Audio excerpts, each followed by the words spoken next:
Hi, this is Paul Slackus, Good News Planet. I'm speaking to Missy Lavender from the Women's Health Foundation. Hi, Missy. How are you? I'm well, Paul. Thank you. Good. And also Dr. Elizabeth Miller, who's a urologist, right? That's right. Okay. So, actually, this is actually quite interesting because I thought women wouldn't be. And so its survey reveals many women are too embarrassed to talk about important health issues. And well, what health kinds of issues? You did a survey. Allergan is the company, and working, I guess, with the Women's Health Foundation. And you did a survey, and you came up with some very important information. Please share it. Exactly. So we surveyed about 1,000 women over the age of 45, and what we know about women is that we're great caretakers for everyone else, but we don't always give the same priority to our own health, especially when it comes to topics that are potentially embarrassing. So we found in the survey one of the most startling things to me was that 1 in 5 women have kept information from their doctor.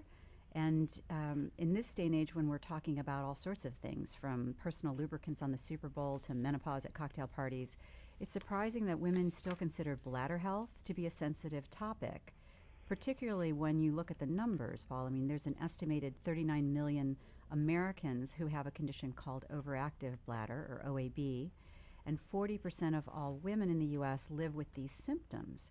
And yet 2/3 of the women surveyed have never had a discussion with their doctor about their bladder health.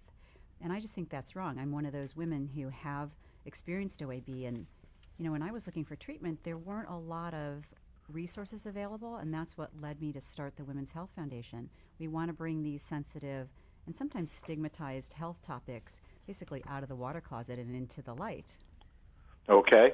Well, let's focus on this one, being that such a large amount of the women's community have it. Do men have this also? I mean, men have problems as well, right?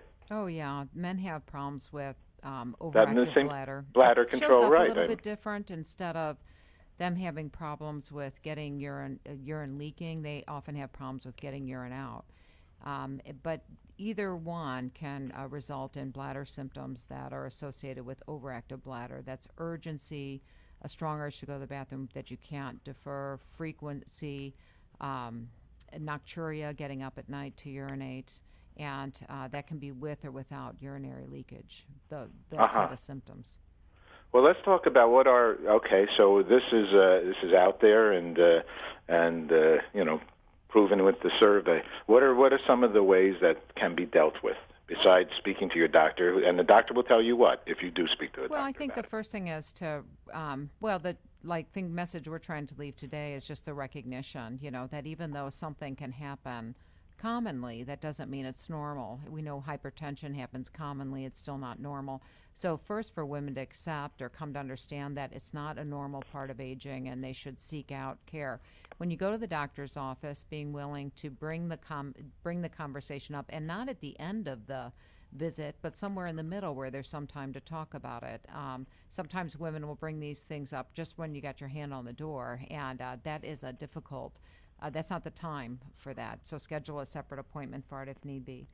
Treatments for it are, there are behavioral treatments, and they're what we call first-line treatments and second-line treatments. First-line treatments are behavioral, medication, some fluid modification, and second-line treatments are used when medications and the other treatments fail. And medications, a woman can take a medication, and it can work or may not work, and or they might not be able to tolerate the side effects of dry mouth and constipation.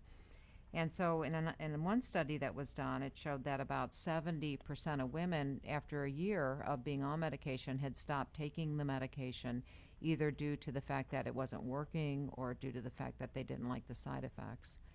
And today we're talking about the use of Botox in the bladder. And that's something that can be done as an office treatment, and a woman can have the treatment. It can be done in the office in about an hour or so, and she can have a significant result from that. Let me ask about that, because I've been doing this a pretty long time, 15 years, and I believe I probably did one of the first Botox interviews when it was just came out on the market. And And I'm almost positive because I was going to buy the stock. Somebody said, "What do you mean you're going to buy a stock that that would have makes been women smart. look better?" It wasn't smart. No, the stock market people, they didn't even know about it. In any case, so because it was for frowns at that time. How can this one? It's a miracle. How did? And I have a buddy who's paralyzed, and he's using Botox for his arm. Okay. Right. How can this one drug do that? It works. It's because we have so many muscles in our body, and the muscles have so many significant functions. And when the muscles go into a spasm, or muscles go into tightening, or then yet botulinum toxin is a natural relaxer and doesn't let that happen. It doesn't let the release. How the body works is sort of like electrical impulses, but in between the electricity is a chemical reaction.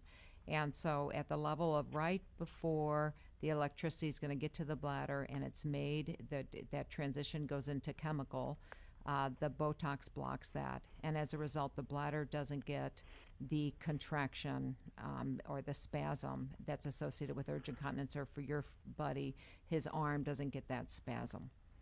Okay. So it works directly on the muscle. That's right. It works directly on the synapses of the muscle.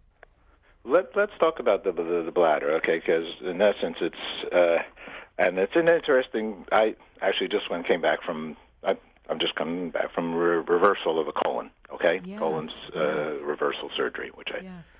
had it earlier, and I'll be frank, the word poop was the word of all words for me, okay? Because I couldn't. And, we eat food to potentially eliminate that food.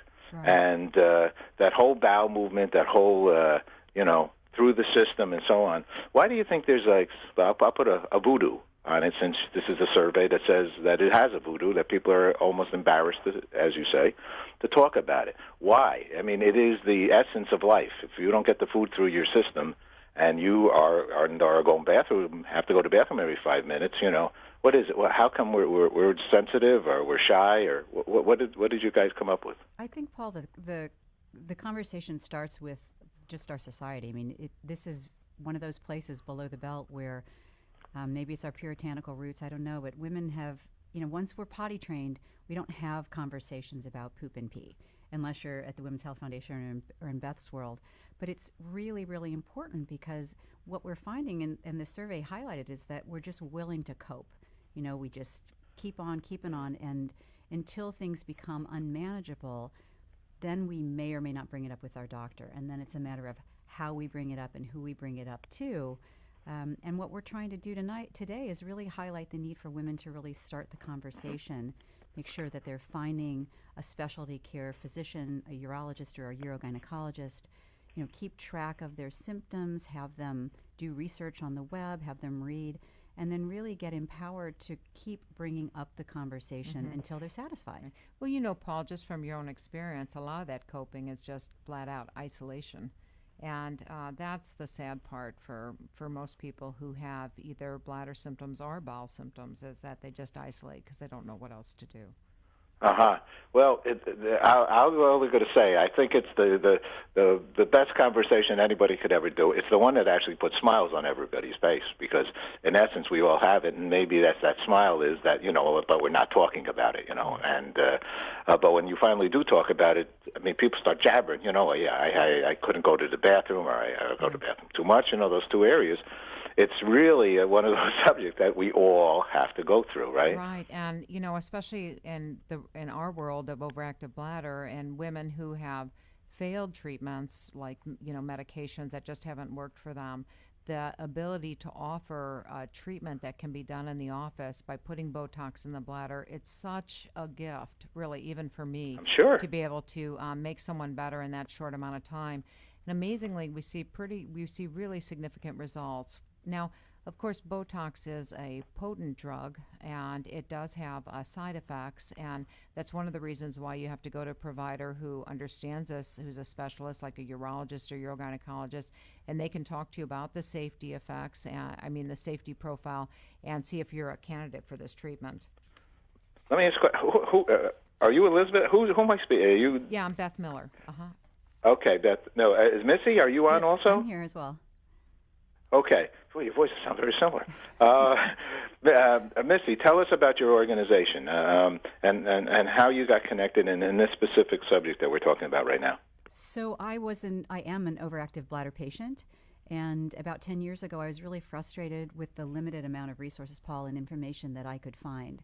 And it just made me mad. And so we formed the Women's Health Foundation specifically to bring everything below the belt out into the open, to really get women knowledgeable and empowered for their own health and that of their families. And, we're excited whenever we see something new like this in the field that we really think is important for women to know about. And so when we were asked to endorse a survey, I thought it was really, really important that we be out there talking about something like this, and we have this opportunity through the media to really, cause a different conversation for women. So what would you say to women right now? Well, the first thing I would say is start talking. Start doing your research. Talk to your doctors. Talk to your primary care doctor. Get a referral if you need to. Keep a bladder diary because your doctor's going to want to know what's going on, and this gives you some specificity to talk to them about. And really keep asking until you're satisfied. If you're not satisfied with the treatment that you've been given, keep asking and until you're satisfied. There you go. Doctor, what's good news for you? To have a new treatment option that I can do in the office, and women can have very good outcomes. It just makes such a big difference. Having a new treatment option makes a difference. Okay, and Missy, besides having a beautiful last name, what's good news for you? I would say similarly, just knowing that there continue to be great innovations and innovative uses for things that have already been shown to be helpful for women and men. Something like Botox now in the bladder is just exciting for us.